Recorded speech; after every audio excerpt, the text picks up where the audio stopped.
ఈరోజు చూస్తే చంద్రబాబు నాయుడు బడ్జెట్ కూడా ప్రవేశపెట్టల.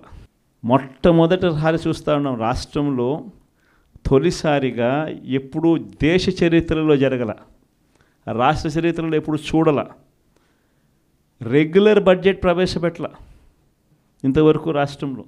ఇప్పటికి కూడా రాష్ట్రంలో only vote on account budget.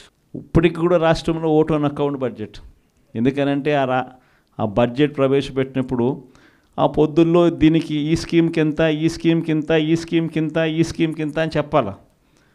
Chandrababu Naidu అనే వ్యక్తి గన ఈ స్కీమ్కి ఇంత, ఈ స్కీమ్కి ఇంత, ఈ స్కీమ్కి ఇంత అని కానీ చెప్పకపోతే ప్రజలు చంద్రబాబు నాయుడును కొడతారేమో, తిడతారేమో అని భయపడి ఏకంగా బడ్జెటే చంద్రబాబు నాయుడు పెట్టని పరిస్థితి ఈరోజు రాష్ట్రంలో చూస్తూ ఉన్నాం.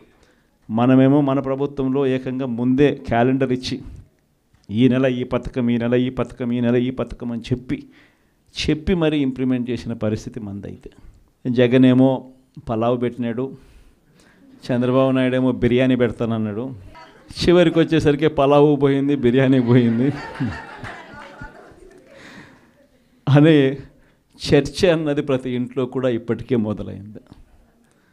ఆ చర్చ అన్నది ఇప్పటికే ప్రతి ఇంట్లో మొదలైంది కాబట్టి ప్రతి ఒక్కరూ కూడా ప్రతి ఇంట్లో కూడా సూపర్ 6 ఏమైనాయి, సూపర్ 7 ఏమైనాయి అని చెప్పి ప్రతి ఒక్కరూ ప్రశ్నిస్తూ ఉన్నారు.